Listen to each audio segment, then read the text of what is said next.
ਕਿਸੇ ਵੀ ਸੂਬੇ ਦੀ ਰਾਜਧਾਨੀ ਉਹਦਾ ਤਾਜ ਹੁੰਦੀ ਆ, ਉਹਦਾ ਸਿਰ ਹੁੰਦੀ ਆ, ਤੇ ਸਾਡੇ ਤਾਜ ਨੂੰ ਤੋੜਨ ਦੀ ਕੋਸ਼ਿਸ਼ ਕਰਦੇ ਆ ਬਿਨਾਂ ਧੜ ਤੋਂ, ਮਤਲਬ ਬਿਨਾਂ ਸਿਰ ਤੋਂ ਧੜਕਾ ਦਾ। ਇੱਕ ਸਮੇਂ ਰਾਜਨਾਥ ਸਿੰਘ ਸੀਗੇ ਗ੍ਰਹਿ ਮੰਤਰੀ, ਤਦ ਉਹ ਕਹਿੰਦੇ ਸੀਗੇ ਕਿ ਚਿੱਠੀ ਦਾ ਜਵਾਬ ਪੰਜਾਬੀ 'ਚ ਦੇ ਦਾਂਗੇ, ਬੋਰਡਾਂ 'ਤੇ ਪੰਜਾਬੀ ਲਿਖ ਦਾਂਗੇ, ਪਰ ਪੰਜਾਬੀ ਲਾਗੂ ਨਹੀਂ ਕਰਾਂਗੇ। ਕੋਈ ਗੱਲ ਨਹੀਂ, ਚਿੱਠੀਆਂ ਤੱਕ ਆ ਗਏ, ਬੋਰਡਾਂ ਤੱਕ ਆ ਗਏ, ਲਾਗੂ ਕਰਨ ਤੱਕ ਵੀ ਆਉਣਗੇ। ਇੱਕ ਅਮਿਤ ਸ਼ਾਹ ਨੇ ਜਿਹੜੇ ਕਹਿੰਦੇ ਸੀ ਇੱਕ ਦੇਸ਼ ਇੱਕ ਭਾਸ਼ਾ, ਇਹ ਦੇਸ਼ ਸੂਬਿਆਂ ਦੇ ਆਧਾਰ ਤੇ ਬਣਿਆ। ਇਹ ਦੇਸ਼ ਦੇ ਹਰ ਸੂਬੇ ਦੀ ਆਪਣਾ ਸੱਭਿਆਚਾਰ ਆ, ਆਪਣੀ ਪਹਿਚਾਣ, ਆਪਣੀ ਬੋਲੀ ਆ, ਔਰ ਹਰ ਵਿਅਕਤੀ ਨੂੰ ਆਪਣੀ ਬੋਲੀ ਤੇ ਮਾਣ ਹੋਣਾ ਚਾਹੀਦਾ। 28 ਪਿੰਡ ਪੰਜਾਬ ਦੇ ਉਜਾੜੇ, ਪੰਜਾਬ ਦੀ ਰਾਜਧਾਨੀ ਖਾਤਰ ਉਜਾੜੇ, ਹਰਿਆਣੇ ਨੂੰ ਵੱਖਰੀ ਰਾਜਧਾਨੀ ਬਣਾ ਕੇ ਦੇਣੀ ਸੀ, ਅਜੇ ਤੱਕ ਕੇਂਦਰ ਸਰਕਾਰ ਦੀਆਂ ਨੀਤੀਆਂ ਨੇ ਨਹੀਂ ਦਿੱਤੀ। ਤੇ ਕੇਂਦਰ ਹੁਣ ਸੋਚਦਾ ਕਿ ਕੋਈ ਗੱਲ ਨਹੀਂ, ਦੋ ਬਿੱਲੀਆਂ ਲੜਦੀਆਂ ਤੇ ਬਿੱਲੀਆਂ ਦੀ ਲੜਾਈ ਦੇ ਵਿੱਚ ਸਾਰੀ ਰੋਟੀ ਮੈਂ ਖਾ ਜਾਊਂਗਾ। ਭੁੱਲ ਜਵੇ ਬਾਂਦਰ ਐਕਤੀ ਪੂਰੀ ਰੋਟੀ ਨਹੀਂ ਖਾਣ ਦੇਵਾਂਗੇ।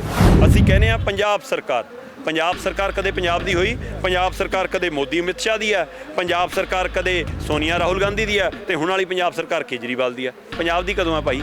ਜੇ ਉਹ ਪੰਜਾਬ ਦੀ ਹੁੰਦੀ ਤਾਂ 117 MLA ਅੱਜ ਅਮਿਤ ਸ਼ਾਹ ਦੇ ਬਿਆਨ ਤੇ ਬੋਲਦੇ। ਜਦੋਂ ਤੁਸੀਂ ਸੱਤਾ 'ਚੋਂ ਫਿਰ ਤੁਹਾਨੂੰ ਕੁਰਸੀ ਦਾ ਫਿਕਰ, ਜਦੋਂ ਤੁਸੀਂ ਸੱਤਾ ਤੋਂ ਬਾਹਰ ਹੋ ਫਿਰ ਤੁਹਾਨੂੰ ਪੰਜਾਬ ਦਾ ਹੇਜ। ਹਰਸਿਮਰਤ ਬੀਬੀ ਬੋਲ ਰਹੀ ਸੀ ਹੁਣ ਲੋਕ ਸਭਾ 'ਚ, ਕਮਾਲ ਆ ਬੀਬੀ, ਭਾਈਵਾਲਾਂ 'ਚ ਰਹੇ ਹੋ ਤੁਸੀਂ, ਵਾਜਪਾਈ ਦੀ ਸਰਕਾਰ 'ਚ ਸੁਖਬੀਰ ਬਾਦਲ ਮੰਤਰੀ ਸੀਗੇ, ਮੋਦੀ ਦੀ ਰਾਜ 'ਚ ਤੁਸੀਂ ਮੰਤਰੀ ਰਹੇ ਹੋ, ਜਦ ਕਿਉਂ ਨਹੀਂ ਫਿਕਰ ਹੋਇਆ ਚੰਡੀਗੜ੍ਹ ਦਾ? ਸਰਕਾਰਾਂ ਸਾਨੂੰ ਸਿੱਖਿਆ ਵੀ ਸਾਡੀ ਭਾਸ਼ਾ 'ਚ ਨਹੀਂ ਦੇ ਰਹੀਆਂ, ਸਾਨੂੰ ਇਨਸਾਫ ਵੀ ਸਾਡੀ ਭਾਸ਼ਾ 'ਚ ਨਹੀਂ ਦੇ ਰਹੇ। ਜਦੋਂ ਤੱਕ ਤੁਹਾਨੂੰ ਸਿੱਖਿਆ ਔਰ ਇਨਸਾਫ ਆਪਣੀ ਭਾਸ਼ਾ 'ਚ ਨਹੀਂ ਮਿਲਦਾ, ਤਦ ਤੱਕ ਤੁਸੀਂ ਤਰੱਕੀ ਨਹੀਂ ਕਰ ਸਕਦੇ। ਚੰਡੀਗੜ੍ਹ ਪੰਜਾਬੀ ਮੰਚ ਦੇ ਵੱਲੋਂ ਅੱਜ ਇੱਕ ਸੱਦਾ ਉਲੀਕਿਆ ਗਿਆ ਰਾਜ ਭਵਨ ਦਾ ਘਿਰਾਓ ਕਰਨ ਦਾ, ਤੇ ਚਿੰਤਕ ਤੇ ਪੰਜਾਬੀ ਨੂੰ ਚਾਹੁਣ ਵਾਲੇ ਲੋਕ ਇਕੱਠੇ ਹੋਏ ਨੇ। ਸਾਡੇ ਨਾਲ ਵੀ ਪੱਤਰਕਾਰ ਅਤੇ ਚਿੰਤਕ ਮੌਜੂਦ ਨੇ। ਦੀਪਕ ਚਰਨਾਲਥਲ ਜੀ, ਗੱਲਬਾਤ ਕਰਦੇ ਹਾਂ। ਦੀਪਕ ਜੀ, ਹਮੇਸ਼ਾ ਮੋਹਰੀ ਰਹੇ ਹੋ ਤੁਸੀਂ, ਜਦੋਂ ਵੀ ਪੰਜਾਬੀ ਦੀ ਗੱਲ ਆਈ ਹੈ, ਉਹ ਭਾਵੇਂ ਤੁਸੀਂ ਪੱਤਰਕਾਰੀ ਰਾਹੀਂ ਵਿਖਾਈ ਹੋਵੇ ਤੇ ਭਾਵੇਂ ਕਦੀ ਜ਼ਰੂਰਤ ਪਈ ਹੈ ਇੱਥੇ ਤਾਂ ਉਹਦੇ ਵਿੱਚ, ਅੱਜ ਵੀ ਚੰਡੀਗੜ੍ਹ ਪੰਜਾਬੀ ਮੰਚ ਦੇ ਵੱਲੋਂ ਸੱਦਾ ਦਿੱਤਾ ਗਿਆ, ਕਿਵੇਂ ਦੇਖਦੇ ਹੋ?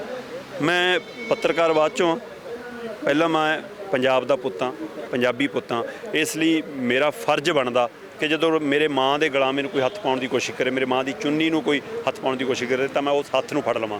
ਸੋ ਇਸ ਲਈ ਇਹ ਲੜਾਈ ਵੱਡੀ ਆ। ਕਿਸੇ ਵੀ ਸੂਬੇ ਦੀ ਰਾਜਧਾਨੀ ਉਹਦਾ ਤਾਜ ਹੁੰਦੀ ਆ, ਉਹਦਾ ਸਿਰ ਹੁੰਦੀ ਆ, ਤੇ ਇਹ ਸਾਡੇ ਤਾਜ ਨੂੰ ਤੋੜਨ ਦੀ ਕੋਸ਼ਿਸ਼ ਕਰਦੇ ਆ ਬਿਨਾਂ ਧੜ ਤੋਂ, ਮਤਲਬ ਬਿਨਾਂ ਸਿਰ ਤੋਂ ਧੜਕਾ ਦਾ। ਸੋ ਇਹ ਜਾਣ-ਬੁੱਝ ਕੇ ਚੰਡੀਗੜ੍ਹ ਤੇ ਹਮਲਾ ਕੀਤਾ ਜਾ ਰਿਹਾ, ਔਰ ਕੇਂਦਰ ਬਾਰ-ਬਾਰ ਇਹ ਹਮਲੇ ਕਰਦਾ। ਕਦੇ ਉਹ ਪੰਜਾਬ ਤੇ ਹਮਲੇ ਕਰਦਾ, ਕਦੇ ਉਹ ਪੰਜਾਬੀਅਤ ਤੇ ਹਮਲੇ ਕਰਦਾ, ਕਦੇ ਚੰਡੀਗੜ੍ਹ ਤੇ ਹਮਲੇ ਕਰਦਾ। ਇਸ ਲਈ ਇਹ ਲੜਾਈ ਆ, ਔਰ ਚੰਡੀਗੜ੍ਹ ਪੰਜਾਬੀ ਮੰਚ ਲੰਮੇ ਸਮੇਂ ਤੋਂ ਲੜਾਈ ਲੜ ਰਿਹਾ। ਸਾਡਾ ਕੰਮ ਬੂਹਾ ਖੜਕਾਉਣਾ, ਸਾਡਾ ਕੰਮ ਜਾਗ ਲਾਉਣਾ, ਦਹੀਂ ਜਮੇਗਾ ਵੀ ਇੱਕ ਦਿਨ। ਤੇ ਇਸ ਲਈ ਕੇਂਦਰ ਭੁੱਲ ਜਾਵੇ ਕਿ ਹਾਂ ਉਹਨਾਂ ਦੇ ਫਰਮਾਨਾਂ ਤੇ। ਇੱਕ ਸਮੇਂ ਰਾਜਨਾਥ ਸਿੰਘ ਸੀਗੇ ਗ੍ਰਹਿ ਮੰਤਰੀ, ਤਦ ਉਹ ਕਹਿੰਦੇ ਸੀਗੇ ਕਿ ਚਿੱਠੀ ਦਾ ਜਵਾਬ ਪੰਜਾਬੀ 'ਚ ਦੇ ਦਾਂਗੇ, ਬੋਰਡਾਂ 'ਤੇ ਪੰਜਾਬੀ ਲਿਖ ਦਾਂਗੇ, ਪਰ ਪੰਜਾਬੀ ਲਾਗੂ ਨਹੀਂ ਕਰਾਂਗੇ। ਕੋਈ ਗੱਲ ਨਹੀਂ, ਚਿੱਠੀਆਂ ਤੱਕ ਆ ਗਏ, ਬੋਰਡਾਂ ਤੱਕ ਆ ਗਏ, ਲਾਗੂ ਕਰਨ ਤੱਕ ਵੀ ਆਉਣਗੇ। ਇੱਕ ਅਮਿਤ ਸ਼ਾਹ ਨੇ ਜਿਹੜੇ ਕਹਿੰਦੇ ਸੀ ਇੱਕ ਦੇਸ਼ ਇੱਕ ਭਾਸ਼ਾ, ਇਹ ਦੇਸ਼ ਸੂਬਿਆਂ ਦੇ ਆਧਾਰ ਤੇ ਬਣਿਆ। ਇਹ ਦੇਸ਼ ਦੇ ਹਰ ਸੂਬੇ ਦੀ ਆਪਣਾ ਸੱਭਿਆਚਾਰ ਆ, ਆਪਣੀ ਪਹਿਚਾਣ, ਆਪਣੀ ਬੋਲੀ ਆ, ਔਰ ਹਰ ਵਿਅਕਤੀ ਨੂੰ ਆਪਣੀ ਬੋਲੀ ਤੇ ਮਾਣ ਹੋਣਾ ਚਾਹੀਦਾ। ਮੈਨੂੰ ਪੰਜਾਬੀ ਹੋਣ ਤੇ ਮਾਣ ਆ।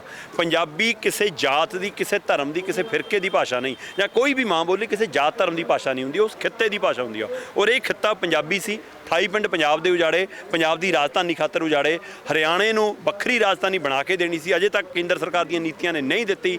ਤੇ ਕੇਂਦਰ ਹੁਣ ਸੋਚਦਾ ਕਿ ਕੋਈ ਗੱਲ ਨਹੀਂ, ਦੋ ਬਿੱਲੀਆਂ ਲੜਦੀਆਂ ਤੇ ਬਿੱਲੀਆਂ ਦੀ ਲੜਾਈ ਦੇ ਵਿੱਚ ਸਾਰੀ ਰੋਟੀ ਮੈਂ ਖਾ ਜਾਊਂਗਾ। ਭੁੱਲ ਜਵੇ ਬਾਂਦਰ ਐਕਤੀ ਪੂਰੀ ਰੋਟੀ ਨਹੀਂ ਖਾਣ ਦੇਵਾਂਗੇ। ਇਹ ਚੰਡੀਗੜ੍ਹ ਪੰਜਾਬ ਦਾ, ਇੱਥੇ ਦੀ ਬੋਲੀ ਪੰਜਾਬੀ ਹੈ, ਔਰ ਲੈ ਕੇ ਰਵਾਂਗੇ, ਉਹਦੀ ਲੜਾਈ ਲੜ ਰਹੇ ਹਾਂ। ਚੰਡੀਗੜ੍ਹ ਪੰਜਾਬੀ ਮੰਚ ਹੈ, ਪੇਂਡੂ ਸੰਘਰਸ਼ ਕਮੇਟੀ ਹੈ, ਲੇਖਕ ਸਭਾਵਾਂ ਨੇ, ਗੁਰਦੁਆਰੇ ਸੰਗਠਨ ਨੇ, ਤੁਹਾਡੇ ਵਰਗੇ ਪੱਤਰਕਾਰ ਸੁਹਿਰਦ ਨੇ।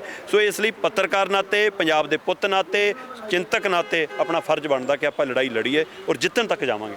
ਦੀਪਕ ਜੀ, ਅਸੀਂ ਪਿਛਲੇ ਟਾਈਮ ਤੋਂ ਇਹ ਚੀਜ਼ਾਂ ਕਵਰ ਕਰਦੇ ਰਹੇ ਹਾਂ। ਬਹੁਤ ਵਾਰ ਚੰਡੀਗੜ੍ਹ ਮੰਚ ਦੇ ਵੱਲੋਂ ਕਲਾ ਭਵਨ ਦੇ ਵਿੱਚ ਵੀ ਬੁਲਾਏ ਗਏ ਨੁਮਾਇੰਦੇ, ਬੁਲਾਏ ਗਏ ਸਰਕਾਰੀ ਨੁਮਾਇੰਦੇ ਵੀ ਬੁਲਾਏ ਗਏ। ਉਹਨਾਂ ਨੂੰ ਸਾਹਮਣੇ ਬਿਠਾ ਕੇ ਇਹ ਤੱਕ ਕਿਹਾ ਗਿਆ ਕਿ ਅਗਲੀ ਵਾਰ ਸੱਤਾ 'ਚ ਆਉਂਗੇ, ਜੇ ਨਹੀਂ ਤੁਸੀਂ ਪੰਜਾਬੀ ਲਾਗੂ ਕੀਤੀ ਤੇ ਅਸੀਂ ਸੰਘਰਸ਼ ਵਿੱਢਾਂਗੇ। ਉਹ ਸੰਘਰਸ਼ ਹਾਲੇ ਤੱਕ ਨਹੀਂ ਵਿਖਾਈ ਦਿੱਤਾ। ਜਦੋਂ ਪਿਛਲੀ ਵਾਰ MP ਦੀਆਂ ਚੋਣਾਂ ਸੀਗੀਆਂ, ਤਦ ਤਿੰਨੇ ਉਮੀਦਵਾਰ ਜਿਹੜੇ ਮੁੱਖ ਤੌਰ ਤੇ MP ਦੇ ਸੀ ਉਹ ਬੁਲਾਏ ਸੀ, ਔਰ ਤਿੰਨੇ ਵਾਅਦੇ ਕਰਕੇ ਗਏ ਸੀ, ਔਰ ਸ਼ਾਮ ਤੱਕ ਮੁੱਕਰ ਗਏ ਸੀ। ਪਰ ਉਸ ਤੋਂ ਬਾਅਦ ਇੱਥੋਂ ਹਾਲ ਹੀ 'ਚ MC ਦੀਆਂ ਚੋਣਾਂ ਹੋਈਆਂ।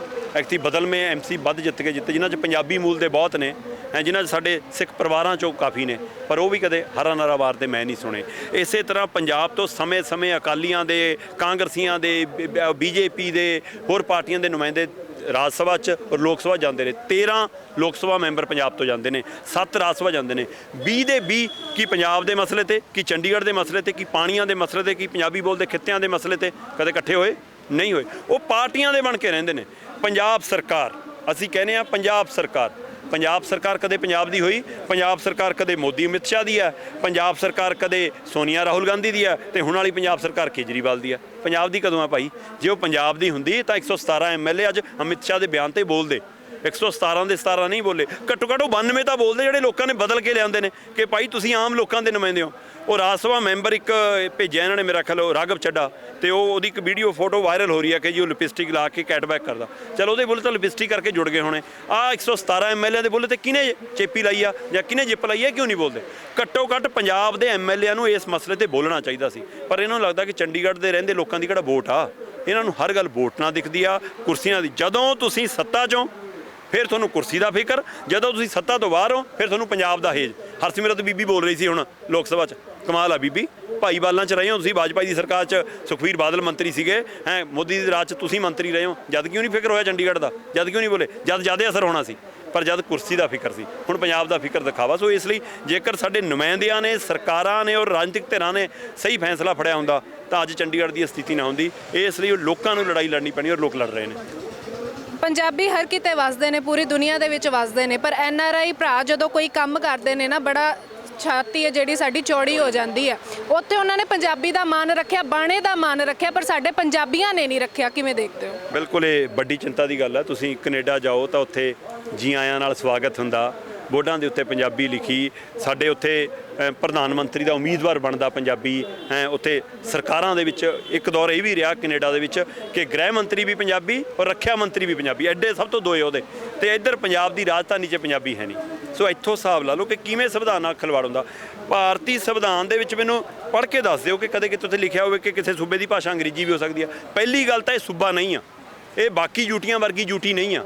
ਇਹ ਇੱਕ ਸੂਬੇ ਦੀ ਰਾਜਧਾਨੀ ਔਰ ਦੂਏ ਸੂਬਾ ਉਹਦੇ ਵਿੱਚ ਓਨੀ ਦੇਰ ਲਈ ਸ਼ਾਮਲ ਹੈ ਜਿੰਦੇ ਕੋਲ ਨਹੀਂ ਮਿਲਦਾ। ਪਰ ਕੇਂਦਰ ਇਹਨੂੰ ਜਾਣਬੁੱਝ ਕੇ ਸੰਪੂਰਨ ਯੂਟੀ ਦਾ ਦਰਜਾ ਦੇ ਕੇ ਪੰਜਾਬ ਦਾ ਹੱਕ ਖੋਣਾ ਚਾਹੁੰਦਾ, ਔਰ ਸਾਡੀ ਲੀਡਰਾਂ ਦੀ ਚੁੱਪ, ਸਾਡੀ ਸਰਕਾਰਾਂ ਦੀ ਚੁੱਪ ਸਾਨੂੰ ਫਿਕਰ ਪੈਦਾ ਕਰਦੀ ਆ। ਇਸ ਲਈ ਇੱਕ ਪਾਸੇ ਉਹ ਐਨਆਰਆਈ ਵੀਰ ਨੇ ਜਿਹੜਾ ਪੰਜਾਬੀ ਦਾ ਮਾਣ ਵਧਾ ਰਹੇ ਨੇ, ਇੱਕ ਅਸੀਂ ਪੰਜਾਬੀ ਆ ਕਿ ਜਿਹੜੇ ਪੰਜਾਬੀ ਲਈ ਵੀ ਹਾਰਾ ਨਾਰਾ ਨਹੀਂ ਮਾਰ ਪਾਉਂਦੇ। ਇਸ ਲਈ ਮੈਨੂੰ ਫਿਕਰ ਇਹ ਆ ਕਿ ਚਲੋ ਕੋਈ ਗੱਲ ਨਹੀਂ, ਮਕਾਨਾਂ ਦੇਣ ਥੋੜ੍ਹੇ ਲੋਕ ਜਾਂਦੇ ਹੁੰਦੇ ਨੇ, ਸਰਕਾਰ ਦੀ ਮਕਾਨ ਦੇਣ ਆਏ ਆ। ਸੋ ਦੇਖਦੇ ਹਾਂ। ਇਹ ਸਵਾਲ ਲਵਾਂਗੇ, ਤੁਸੀਂ ਪੱਤਰਕਾਰ ਵੀ ਹੋ ਤੇ ਚਿੰਤਕ ਵੀ ਹੋ, ਤੁਹਾਡੀ ਦੂਰਦਰਸ਼ਿਤਾ ਕੀ ਕਹਿੰਦੀ ਹੈ ਕਿ ਜਿਸ ਤਰ੍ਹਾਂ ਹੁਣ ਪੰਜਾਬੀ ਦਾ ਘਾਣ ਇੱਥੇ ਹੋ ਰਿਹਾ ਸਾਡੇ ਪੰਜਾਬ ਦੇ ਵਿੱਚ, ਅੱਗੇ ਸਾਡਾ ਆਉਣ ਵਾਲਾ ਭਵਿੱਖ ਕੀ ਹੈ ਤੇ ਪੰਜਾਬੀ ਜਿਹੜਾ ਸਾਡਾ ਚੰਡੀਗੜ੍ਹ ਪੰਜਾਬੀ ਮੰਚ ਹੈ ਇਹ ਕਿਸ ਤਰ੍ਹਾਂ ਕੰਮ ਕਰੇਗਾ? ਦੇਖੋ, ਪਹਿਲੀ ਗੱਲ ਤਾਂ ਫਿਕਰ ਬਹੁਤ ਜ਼ਿਆਦਾ ਹੈ। ਮੈਨੂੰ ਡਰ ਲੱਗਦਾ ਕਿ ਆਉਣ ਵਾਲੇ 10 ਸਾਲਾਂ 'ਚ ਪੰਜਾਬ 'ਚ ਪੰਜਾਬੀ ਘੱਟ ਗਿਣਤੀ ਹੋਣਗੇ। ਅਸੀਂ ਲਗਾਤਾਰ ਪ੍ਰਵਾਸ ਕਰ ਰਹੇ ਹਾਂ, ਅਸੀਂ ਲਗਾਤਾਰ ਵਿਦੇਸ਼ਾਂ 'ਚ ਨੌਕਰੀਆਂ ਖਾਤਰ, ਕੰਮਕਾਰ ਖਾਤਰ ਜਾ ਰਹੇ ਹਾਂ, ਕਿਉਂਕਿ ਸਰਕਾਰਾਂ ਸਾਨੂੰ ਸਿੱਖਿਆ ਵੀ ਸਾਡੀ ਭਾਸ਼ਾ 'ਚ ਨਹੀਂ ਦੇ ਰਹੀਆਂ, ਸਾਨੂੰ ਇਨਸਾਫ ਵੀ ਸਾਡੀ ਭਾਸ਼ਾ 'ਚ ਨਹੀਂ ਦੇ ਰਹੀਆਂ। ਜਦੋਂ ਤੱਕ ਤੁਹਾਨੂੰ ਸਿੱਖਿਆ ਔਰ ਇਨਸਾਫ ਆਪਣੀ ਭਾਸ਼ਾ 'ਚ ਨਹੀਂ ਮਿਲਦਾ ਤਦ ਤੱਕ ਤੁਸੀਂ ਤਰੱਕੀ ਨਹੀਂ ਕਰ ਸਕਦੇ। ਇਸ ਲਈ ਉਹ ਦੋਨਾਂ ਦੀ ਬਹੁਤ ਲੋੜ ਆ ਔਰ ਉਹਦੇ ਲਈ ਲੋਕਾਂ ਨੂੰ ਸੋਚਣਾ ਪੈਣਾ। ਔਰ ਜਿੱਥੇ ਤੱਕ ਚੰਡੀਗੜ੍ਹ ਪੰਜਾਬੀ ਮੰਚ ਆ, ਕੋਈ ਗੱਲ ਨਹੀਂ, ਹੋਕਾ ਦੇਣਾ, ਡਾਂਗ ਖੜਕਾਉਣਾ ਇਹ ਚੌਂਕੀਦਾਰਾਂ ਦਾ ਕੰਮ ਹੁੰਦਾ ਸੀ। ਹੋਕਾ ਦੇਵਾਂਗੇ, ਡਾਂਗ ਖੜਕਾਵਾਂਗੇ, ਅੱਜ ਨਹੀਂ ਤਾਂ ਕੱਲ੍ਹ ਲੋਕ ਜਾਗਣਗੇ ਤੇ ਸਰਕਾਰਾਂ ਵੀ ਜਾਗਣਗੀਆਂ। ਇਸ ਦਿਨ ਸਾਡੇ ਨਾਲ ਦੀਪਕ ਚਰਨਾਲਥਰ ਜੀ, ਜਿਨ੍ਹਾਂ ਨੇ ਕਿਹਾ ਕਿ ਪੰਜਾਬ ਤੇ ਪੰਜਾਬੀ ਤੇ ਪੰਜਾਬੀਅਤ ਨੂੰ ਬਚਾਉਣ ਦੇ ਲਈ ਸਭ ਤੋਂ ਪਹਿਲਾਂ ਪੰਜਾਬ ਨੂੰ ਜਾਗਣਾ ਪਏਗਾ। ਸਿਰਫ ਐਨਆਰਆਈ ਜਿਹੜੇ ਬਾਹਰ ਗਏ ਹੋਏ ਨੇ ਉਹੀ ਆਪਣੇ ਆਪ ਦਾ ਬਾਣਾ ਤੇ ਪੰਜਾਬੀ ਸਾਂਭ ਕੇ ਪੰਜਾਬ ਨੂੰ ਵਾਪਸ ਉੱਥੇ ਨਹੀਂ ਲਿਜਾ ਸਕਦੇ ਜਿੱਥੇ ਦੀ ਪੰਜਾਬ ਖੜਾ ਸੀ। ਇਸ ਕਰਕੇ ਪੰਜਾਬ ਦੇ ਲੋਕਾਂ ਨੂੰ ਵੀ ਅੱਗੇ ਆ ਕੇ ਕੰਮ ਕਰਨ ਦੀ ਬਹੁਤ ਜ਼ਰੂਰਤ ਹੈ। ਵੀਡੀਓ ਜਰਨਲਿਸਟ ਦੀਪਕ ਦੇ ਨਾਲ ਸਕਰੋਲ ਪੰਜਾਬ ਦੇ ਲਈ ਚੰਡੀਗੜ੍ਹ ਤੋਂ ਹਰਸਿਮਰਤ ਪੌਲ ਦੀ ਰਿਪੋਰਟ।